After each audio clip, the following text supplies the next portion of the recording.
So in other words, these kids leave, young people like you, leave school thinking, oh, if I know the right answers, then there's no risk. And it drives old guys like me crazy. Fortunately, our school system says if you fail, you're stupid. That is not true.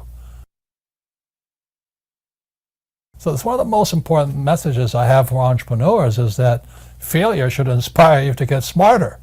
And unfortunately, our school system says if you fail, you're stupid. That is not true.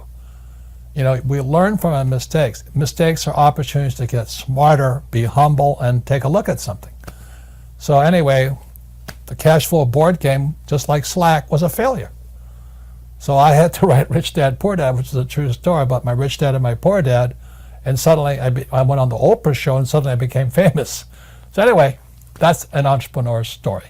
In school, they compensate for risk by telling you to memorize the right answer. So in other words, these kids leave, young people like you, leave school thinking, oh, if I know the right answers, then there's no risk.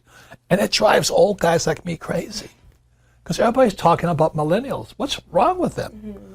You know, millennials are the most highly, in many ways, the most highly educated generation in history. They have the cell phone. They didn't get educated in school.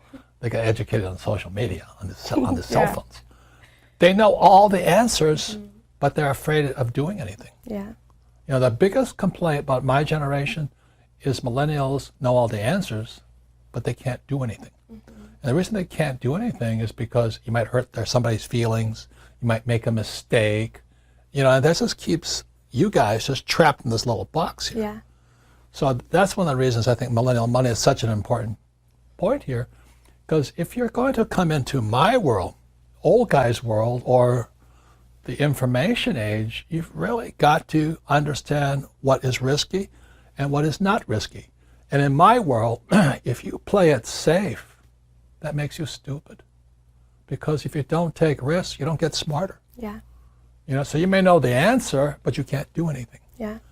And one of the best things I had is I went to military school, then I went to flight school. I had such great teachers, you know. All of them could fly. You know, so my flight instructor could fly. What a novel idea. You know, a flight instructor can fly. But when I was in high school, most of my teachers were terrified. Mm-hmm. They're all cowards, you know, job security. Don't make mistakes. Just memorize the right answer and you'll be safe. Mm-hmm. And that's why most school teachers aren't rich. Yeah. And they teach that to your generation today. Yeah. Like, you talk about fake, you know, this is my book, Fake here. Mm-hmm. Fake money, fake teachers, fake assets. The reason it's fake money, fake teachers, and fake assets is because it all has to be fake. You have to have fake teachers to understand fake money. Then you have to have fake assets to buy those stocks, bonds, and mutual funds, fake assets. But without fake teachers, fake money, you can't do it. So that's why I love working with on these programs here. Mm-hmm. Because if you're going to be successful, you've got to take some risk. So